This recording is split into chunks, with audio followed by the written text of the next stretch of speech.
വിശുദ്ധ ലൂക്ക എഴുതിയ സുവിശേഷം അധ്യായം 9 വാക്യങ്ങൾ 1 മുതൽ 6 വരെ. അപ്പസ്തോലന്മാരെ അയക്കുന്നു. അവൻ 12 പേരെയും വിളിച്ച് സകല പിശാചുക്കളുടെയും മേൽ അവർക്ക് അധികാരവും ശക്തിയും കൊടുത്തു.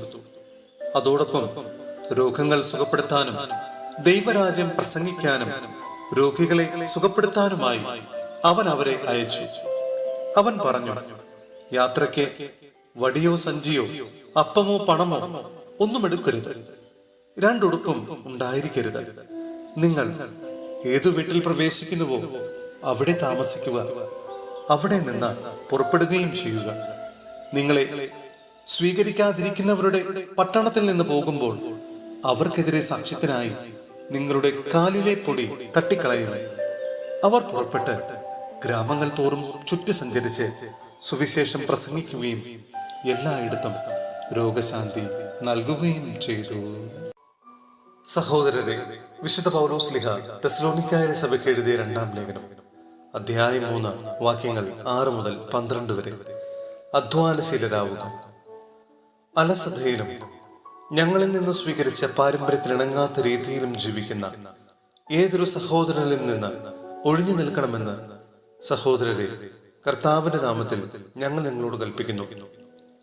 എങ്ങനെയാണ് ഞങ്ങൾ അനുകരിക്കേണ്ടതെന്ന് നിങ്ങൾക്ക് തന്നെ അറിയാമല്ലോ. നിങ്ങളുടെ കൂടെ ആയിരുന്നപ്പോൾ ഞങ്ങൾ അലസരായിരുന്നില്ല. ആരിലും നിന്ന് ഞങ്ങളപ്പം ദാനമായി വാങ്ങി ഭക്ഷിച്ചിട്ടില്ല. ആർക്കും ഭാരമാകാതിരിക്കാൻ വേണ്ടി ഞങ്ങൾ രാപ്പകൽ കഷ്ടപ്പെട്ട് കഠിനാധ്വാനം ചെയ്തു. ഞങ്ങൾക്ക് അവകാശമില്ലാഞ്ഞിട്ടല്ല, അനുകരണാർഹമായ ഒരു മാതൃക നിങ്ങൾക്ക് നൽകാനാണ് ഇങ്ങനെ ചെയ്തത്. ഞങ്ങൾ നിങ്ങളുടെ കൂടെ ആയിരുന്നപ്പോൾ തന്നെ നിങ്ങൾക്ക് ഒരു കൽപ്പന നൽകി, അധ്വാനിക്കാത്തവൻ ഭക്ഷിക്കാതിരിക്കട്ടെ. എല്ലാ കാര്യങ്ങളിലും ഇടപെടുകയും എന്നാൽ ഒരു പ്രവൃത്തിയും ചെയ്യാതെ അലസരായി കഴിയുകയും ചെയ്യുന്ന ചിലർ നിങ്ങളുടെ ഇടയിലുണ്ടെന്ന് ഞങ്ങൾ കേൾക്കുന്നു.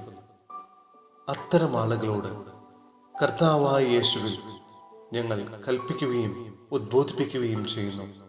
അവർ ശാന്തരായി ജോലി ചെയ്ത് അപ്പം ഭക്ഷിക്കട്ടെ.